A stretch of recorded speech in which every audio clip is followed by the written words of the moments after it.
J'ai créé cette société en 2010, après avoir travaillé pendant un peu plus de 30 ans dans l'hôtellerie et la restauration. Donc aujourd'hui, mon métier est d'accompagner les créateurs, les cédants d'entreprise, mais également les hôteliers restaurateurs dans leur quotidien. Il devient de plus en plus compliqué. Et parfois, j'ai l'impression qu'ils n'ont plus le temps de faire leur métier, c'est-à-dire celui qui consiste à être auprès de leurs clients, qui consiste à créer des nouveaux menus, des nouveaux forfaits, mettre en place des choses. Ils ont le nez dans le guidon, donc je leur permets, avec un accompagnement ou de la formation, eh bien, de pouvoir dégager du temps, de pouvoir améliorer leur marge et de pouvoir donc pérenniser leur entreprise. Pour moi, un consultant, c'est un petit peu comme un médecin. C'est une personne qui va rédiger une ordonnance et puis vous allez l'appliquer ou pas.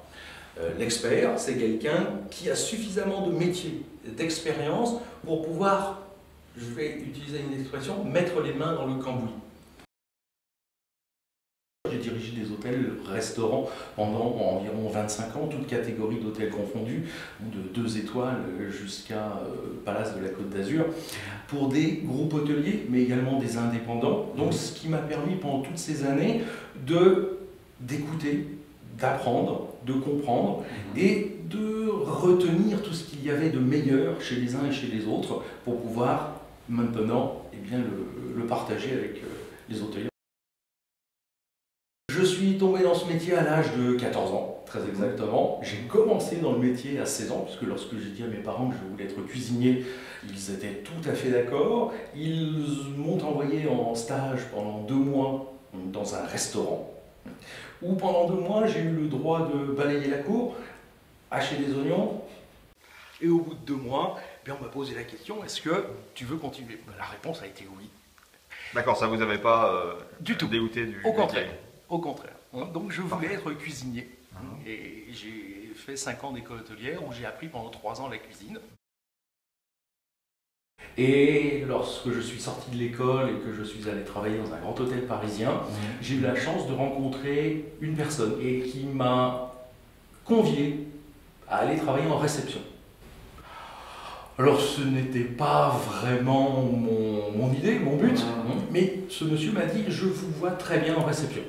C'est là que la bascule s'est faite. C'est là que la bascule s'est faite, et en réalité, je le remercie aujourd'hui parce que ça a été le plus court chemin jusqu'au premier poste de directeur que j'ai occupé. Le parc hôtelier alsacien est très riche. Nous avons une région touristique très importante qui attire beaucoup de monde, et nous avons la chance d'avoir beaucoup d'établissements hôteliers de très bonne qualité. Des établissements familiaux pour la plupart, qui se passent de génération en génération, mais toujours avec ce même esprit de vouloir bien faire, de vouloir bien accueillir les clients, de vouloir partager quelque chose.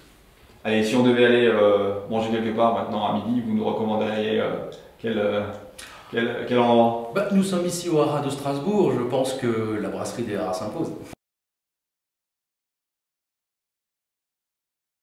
Le diable dans nos établissements se cache dans les détails. Donc si on veut pouvoir s'occuper des détails, il faut que tout ce qui est tâche courante soit bordé. Et oui, j'ai écrit un manuel de procédure qui fait environ 250 pages et qui permet de rationaliser encore une fois toutes les tâches quotidiennes d'un hôtel et d'un restaurant. Un excellent livre de chevet pour tous les postulants aspirants hôteliers. Merci beaucoup Xavier Lemar. Je vous en prie, monsieur Rie.